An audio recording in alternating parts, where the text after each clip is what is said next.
আসসালামু আলাইকুম রহমতুল্লাহি ওয়া বারাকাতুহু। আজকে আর একটা লাইভে আসলাম কিছু কথা বলার জন্য। সব জায়গায় দেখতেছি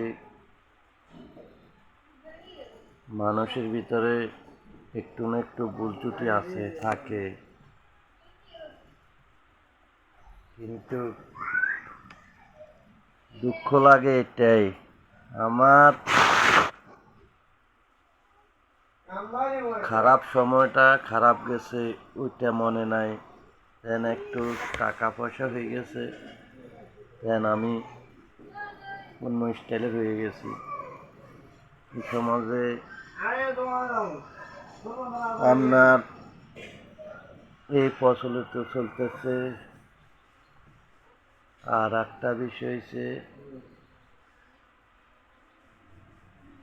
আমরা মানুষকে ঘৃণা করি, নিন্দা করি, কারণ ওর একটা দুর্বলতার সুযোগ পাইয়া ওর নামে খারাপ কথা বলছি। কিন্তু আমি নিজে ভালো নি, আমি আগে সেটা চিন্তা করতে হবে। আমার ভিতরে তো গন্ধ আছে,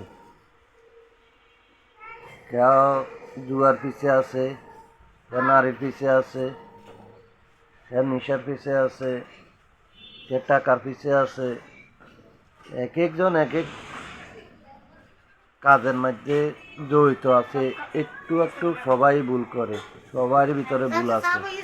তো এই ভুলের কারণে আমার নিজের শরীরের ভিতরে গন্ধ, কিন্তু আমি আরেকজনের গন্ধ প্রকাশ করতেছি, প্রকাশ করি বলি।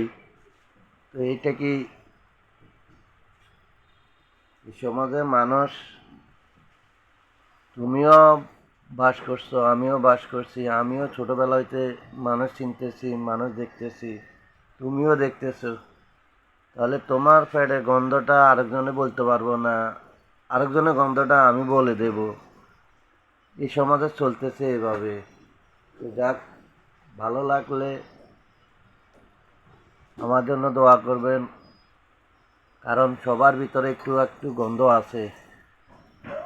নামাজ কালাম পড়ি, তার কারণে এসব কথা বলতে চাই নাই, তার ভিতরে মনের কষ্টের কারণে কথাগুলো বললাম। যে বেটা আগে নিজে